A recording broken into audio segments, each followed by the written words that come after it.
grateful for the presence of our partners from Gawad Kalinga, Seed Philippines, Agrigaya, of course, coming from Taiwan, government agencies, again, the local governments, the academic, the private sector, and our farmers, and our community partners.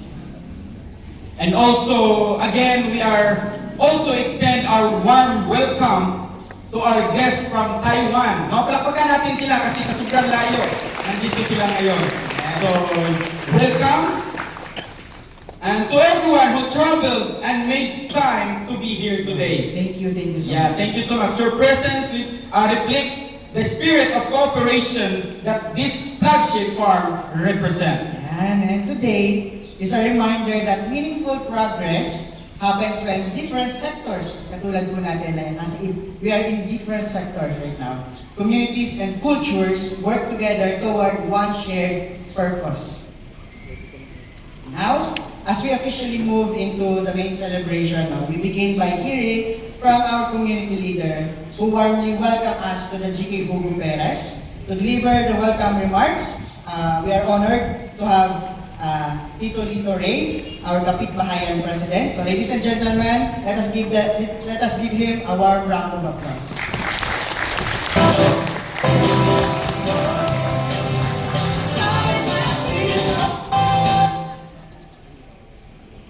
Isang mapagpalang umaga po sa ating lahat. Morning po.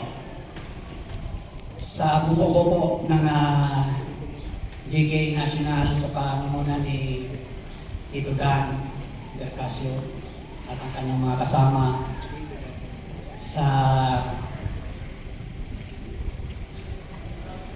management team, sa mga naririto na mga organisasyon, local government, o iba't ibang organisasyon na nakiisa sa pagtitipong ito. Sa bisita namin na team ng Taiwan, sa lahat po ng kapitbahayan, leaders, welcome po sa pagtitipong ito. Isang malaking kagalakan po na kayo ay naririto ngayon at makiisa sa paglulunsad ng isang event na ito na tinatawag na Filipino Formosa Flagship Farm. Ito po ay isang bahagi ng isang makasaysayan dito sa aming komunidad ng Gawad Kalinga, Bayanihan Village, dito po sa Bugo Perez.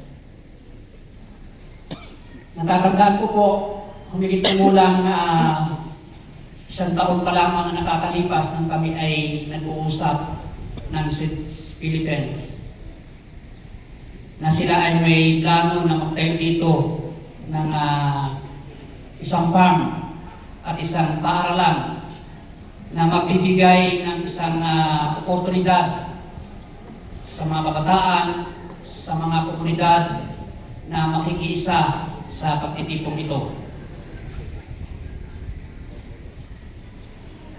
Sa araw kong ito ay nagpapasalamat po ako sa inyo at sa magandang panahon na ibinigay sa atin ng Panginoon.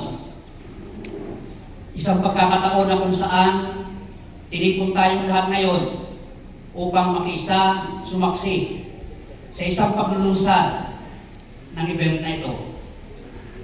Naalam ko po na ito isang malaking tulong, hindi lamang sa amin na sa komunidad ng Gawad Kalinga, ngunit marami pang mga komunidad na matutulungan, lalo tigit ay sa aming barangay ng Bugo Perez.